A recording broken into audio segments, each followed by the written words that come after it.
15ই জানুয়ারি আরেকটা সুন্দর দিন, রঙিন দিন ঈশ্বরের আশীর্বাদে। ছাদে গিয়ে দেখি শীতের পড়ন্ত দুপুরে বাবা এবং ভাই মিলে ঘুড়ি ওড়ানোর চেষ্টা করছে। তাদের খেলা দেখার পর আমি রেডি হয়ে চলে যাই টিউশনের উদ্দেশ্যে। বেসিক্যালি রাস্তায় আমি সেরকম ভিডিও করি না, কিন্তু আজকে ইচ্ছে হলো তাই করলাম। বলা বাহুল্য, আমাদের জেলাতে এবছর বসেছে খাদি মেলা। যেহেতু বাড়িতে আজ এখান লক্ষ্মী পুজো ছিল, তাই মা সেই মেলাতে যেতে পারেননি, গেছিলাম আমি এবং আমার বাবা।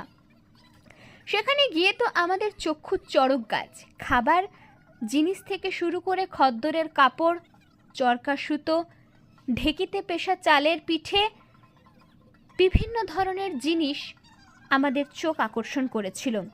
বেতের শিল্প, চরকা মেশিন থেকে তৈরি কাপড়, বিভিন্ন ধরনের রং বেরঙের ফুল, যা লাগছিল অসাধারণ সুন্দর ছিল।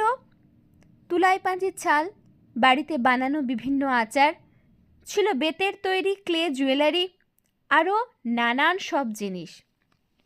এছাড়াও ছিল বিভিন্ন ধরনের হস্তশিল্প, যেখানে কোথাও রবি ঠাকুর, কোথাও বা দুর্গার কোলে গণেশ, কোথাও হরিণ, কোথাও অন্যান্য শিল্প। ছিল 2026 সাল অনুসারে বানানো বিভিন্ন ধরনের শিল্পের প্রতি ক্যালেন্ডার।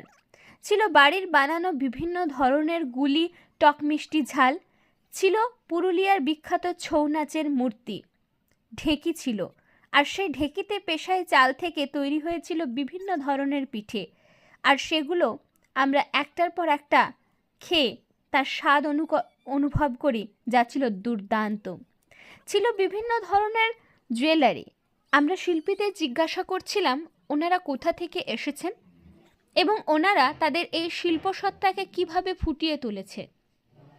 তাদের সাথে কথা বলে জানতে পারি ওনারা এসেছেন বর্ধমান, বীরভূম, কলকাতা, ছিল পুরুলিয়ার বিভিন্ন জায়গা থেকে, ছিল মুর্শিদাবাদের শিল্প, এবং তাদের এক একটা তৈরি এক একটা শিল্প অসাধারণ ছিল। ক্রসেটের কাজ 0 এজ থেকে অ্যাডাল্ট এজ পর্যন্ত, যা আমাদের দৃষ্টি আকর্ষণ করেছিল অসাধারণভাবে।